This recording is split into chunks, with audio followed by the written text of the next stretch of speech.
let me take you through my favourite books from 2024, hard copies, Kindles and audiobooks, and why I think you should probably dive into them. If you're new here, hello, I am Sinead, welcome to my YouTube channel. This is the place where I talk about spooky books, spooky films, spooky things that happen in life, weird stories that I have heard across the years, and things that we may remember as kids that made us the gothy bitches we are today. Please like, subscribe, comment nicely, and I'm now bringing you my rundown of my favourite reads from 2024. If you want the numbers, I'll give you the numbers. I started a total of 74 books. No, it's not in the hundreds like so many other book talkers, but it's more than none. Started 74, finished 57 in total. Previously it said 56, realised that there was one I plumb forgot about, but I'm counting that. Amongst those, there were 10 books that I want to continue listening to or reading, but just haven't got round to, and there were 4 hard DNFs. But right now I want to tell you about the books that I loved the most over the last year. They are mostly spooky, but we have a little bit of a mixture in, because I do like to shake things up. So let's do this. Let's start with Diavola by Jennifer Thorne. Have you ever wanted a haunted house book set in a really beautiful location?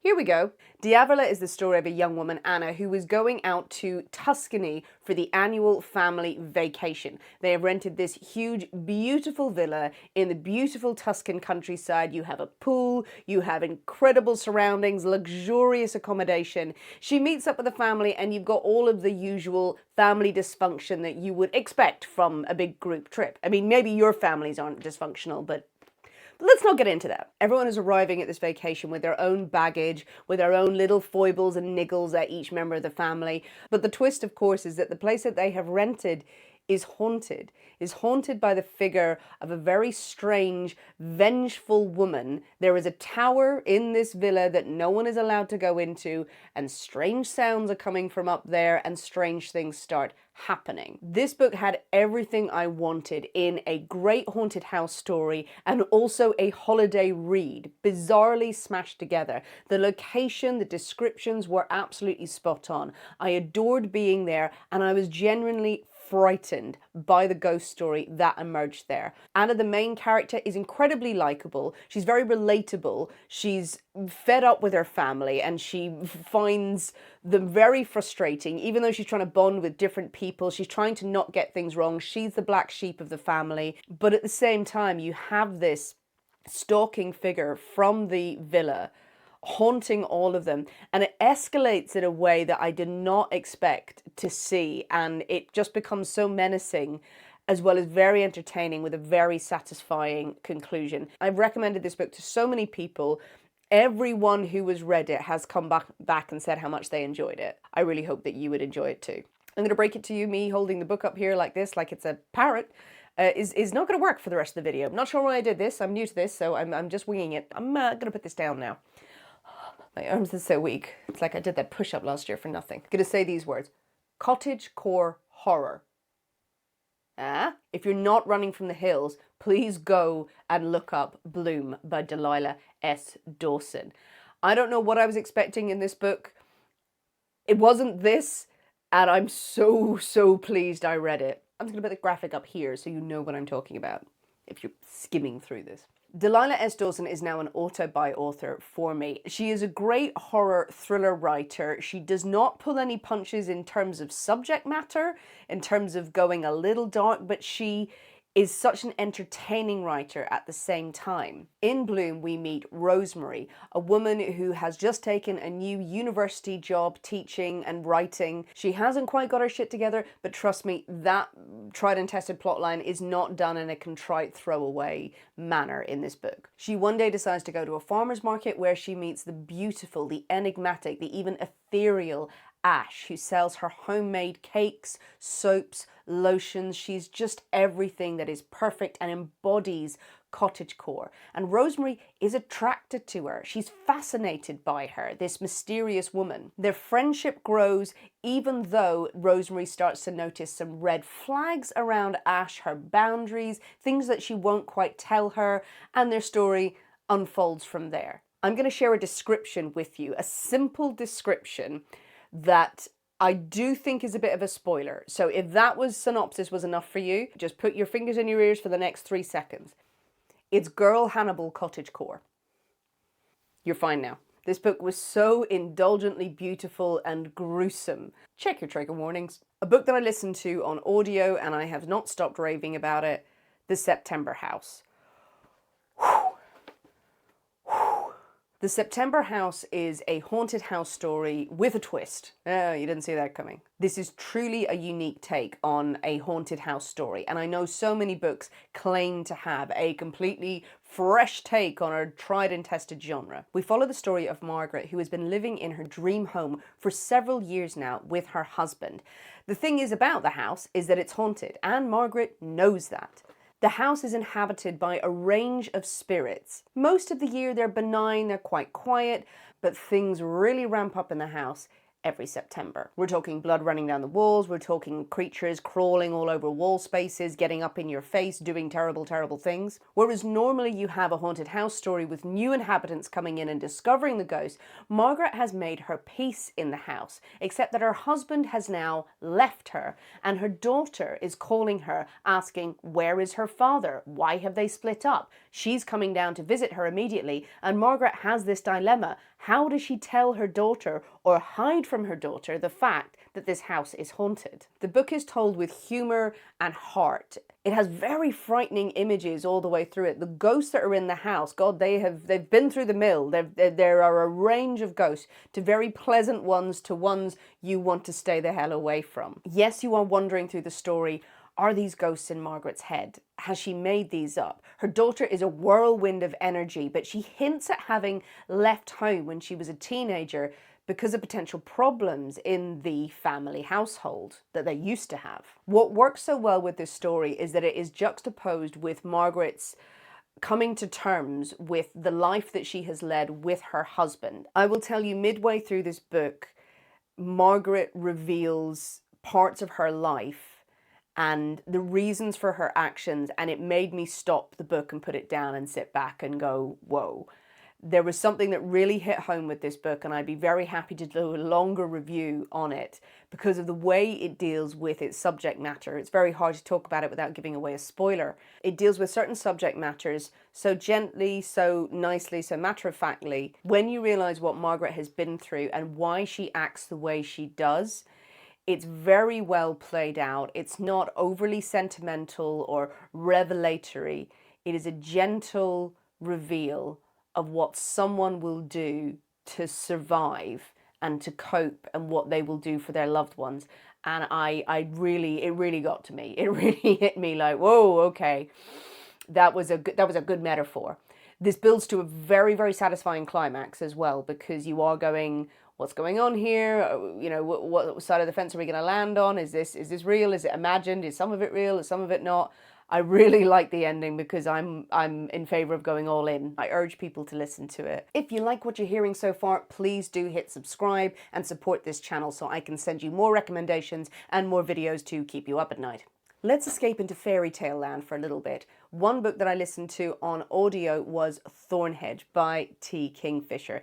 T Kingfisher is one of my favourite authors. I have discovered them in the last few years, and the books are so magical, the way that they construct them. I've read some of the horrors, and while some of T Kingfisher's horrors go into slightly more mind-bendy territory than I prefer, I still really enjoy them. But Thorn Hedge is a twist, a take on the Sleeping Beauty legend, the fairy tale that we know and love. Sleeping Beauty who went to sleep in the tower, and that tower was protected by a huge thorn hedge all around it. And this is the story of one of the creatures that must guard it. That creature's backstory, Toadling. It's a simple short book that plays with fairy tale lore, with changeling lore, with all sorts of myths and legends, and it's so lovely, it's so funny in many respects, and it is a great, great take on why Sleeping Beauty had to stay in the tower. Absolutely loved it, and a real joy to listen to. Staying in sort of fairy tale territory with a lot more gore, we had The Salt Grows Heavy. Ooh, she's so shiny. This is my first read by this author. I had it on my shelf for so long, I don't know why I put it off for as long as I did. Relatively short book. This is a story that begins where most fairy tales end. It is the story of a mermaid who has been rescued by a handsome prince, but she's now escaped her captor and is now striking out on her own. Accompanied by a mysterious plague doctor, they wander into lands and territories they do not know, inhabited by people with different beliefs, different agendas, and very different ways of welcoming strangers. If you like your fairy tales dark, as they were originally written, this is the sort of story for you. It is incredibly poetic, it is incredibly visual, it conjures up gorgeous images all the way through it with a great sense of darkness. It is gruesome in parts and visceral and just such a lovely, if you can call it that, tale. A great twist on mermaid lore. Stepping away from horror and spooky things for a moment, I will shout out to a great book of historical fiction that I read this year. It is The Betrayal of Thomas Tru. This is set in Georgian London, and it is all about the Molly houses. Now, the Molly houses were the places that gay gentlemen could go and be themselves. They could do whatever they wanted. That was their escape. That was their refuge away from the world. This vivid backdrop of Georgian London, you have young, beautiful Thomas Tru stumbling into London, determined to make his way in the world. He will cross paths with Gabriel, this huge heart of gold giant who has experienced his own tragedy, has really shut off his own heart, and together they will wander into the worlds of the Molly houses, but at the same time there is a crime to be solved. Someone is murdering Mollys. There is a race against time to find out who is committing these crimes, how they can save their new friends, and who amongst them may be betraying them. This is a vivid book. It is so well researched. It is heartfelt. It will fill your heart, but it will make you cry as well. I think this is such a gorgeous book that I urge people to read. I didn't expect to love it as much as I did. It's very funny in places as well. I like a bit of humor if I'm going to cry with it. It's lovely. Where's Mary gone? Yeah, I forgot one that's up here. This book has been on my list for so long because you can't easily get it in the UK where I'm based. It is Mary by Nat Cassidy. I heard so many people on Book Talk talking about how frightening this book was, how entertaining, how enthralling, how compelling it was. And it does live up to the hype. This is the story of a woman, Mary, shockingly enough, who is very troubled because she feels she is maybe going through the early stages of menopause or going through perimenopause. She's experiencing the usual symptoms of it, but she's also seeing these really troubling visions. But she's, of course, being fobbed off by all the doctors. She then gets a call from her aunt, who she doesn't like, and her aunt is a horrible person, who's asking her to come and look after her. So Mary has to go back to sort of her hometown, a place that has been overshadowed years before by a series of horrific murders. As Mary returns, she realizes that the visions she's experiencing seem to be echoes of these earlier crimes, and she's starting to wonder whether she has something to do with them that she's simply not aware of. And we start to question what the people around her might know that she doesn't. Now, Mary is written by Nat Cassidy, who is a man, and they go to great pains in the introduction and the afterword to explain why they chose to write this story. This is a story of a woman going through menopause. When I opened the book, I got my heckles up a little bit. I was in like, okay, why is a man writing about this subject? I'm not saying that they shouldn't, but it immediately sort of makes you go, okay, why? And Nat Cassidy has done a brilliant job with this story. This is a horror story. It does deal with issues of women going through hormonal changes and no one listening to you, people questioning you all the time, you questioning yourself. But there's also a really brutal, thrilling story at the heart of this, and it is a horror story 100%. This story deals with a lot of really quite hard-hitting attitudes towards women. It is tough in places to read, but it ties together so well by the end of the story. And I'm saying all of this without wanting to give away spoilers. The serial killer story that gets tied in with Mary's story, the direction it goes in, it's very satisfying for Mary, I will say that. It deals with subject matter where you are furious through a lot of this book, but you feel like you get redemption. I certainly did feel very relieved by the end of it. It is not going to be for everyone, this book. It is tough in places, but it's not bleak. I must stress that. I don't love a bleak book. I'll read a bleak book, but it is entertaining, but it's got some scenes in it where you're like, "Urgh." I will say a dog does die in this book. I don't love that. It's usually a massive trigger if a pet dies in a book.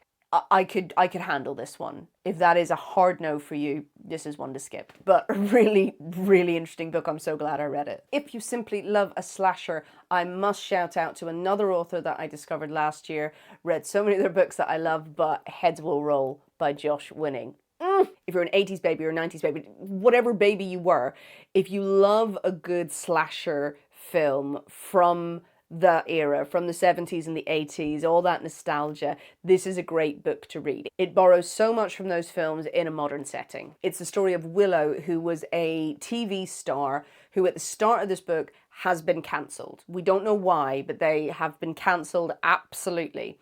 And she's on her way to this special camp that is a complete retreat where you can cut off from society, you can cut off from your phones, no one can reach you. She's going there to hide and to hope that everything blows over and maybe think a little bit about what she's done. But of course, when she reaches the camp, she meets all the other people who are there, and then people start dying. This is everything you want in a great slasher book that is funny, that is really well paced and nicely laid out for the modern era as well. Such an entertaining writer, Josh Winning. I also read his book Shadow Glass, which, oh, if you love Labyrinth, Dark Crystal, Neverending Story, you need to read that book. Also Burn the Negative, which is about a cursed film, also by author for me now. And I rounded off 2024 with a book that is coming out in 2025. It is coming out in February.